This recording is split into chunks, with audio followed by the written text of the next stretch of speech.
Au nord du Togo réside un peuple très fort et très spécial. Mesdames, messieurs, soyez les bienvenus dans Noir au cœur noir.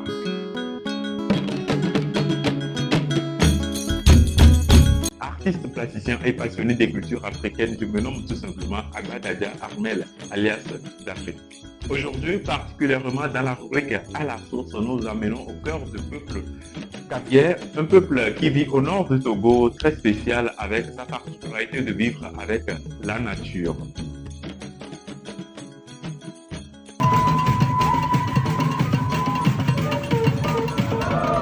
Niché dans les monts Kabier, le Kabier, encore appelé paysan de la pierre, perpétue une tradition millénaire d'agriculture en terrasse, façonnant le paysage là où la nature dialogue avec la culture.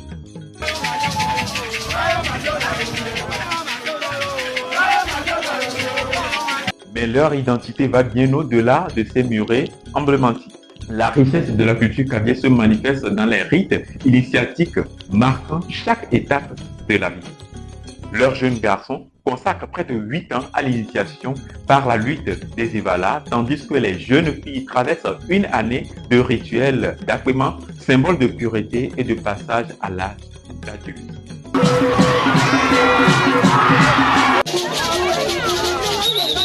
Ces cérémonies, véritables spectacles culturels, ne sont pas que des traditions, mais le ciment de la transmission de leur histoire et de leurs valeurs.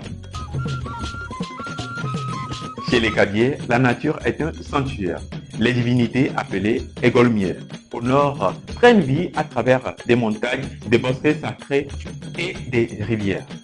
Chaque lieu sacré est une porte entre le monde visible et invisible, abritant des puissances qui influencent la pluie, la fertilité, les récoltes et ainsi la santé.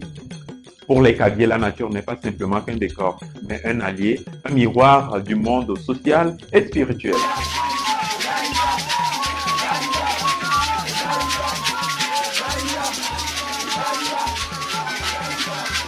Dans ce sanctuaire, chaque arbre ou feuille ou animal est une clé pour comprendre et harmoniser la vie collective.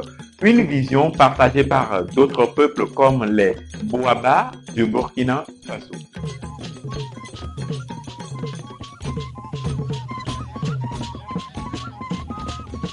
En somme, le peuple kabien nous invite à redécouvrir l'équilibre entre tradition, spiritualité et coexistence avec la nature.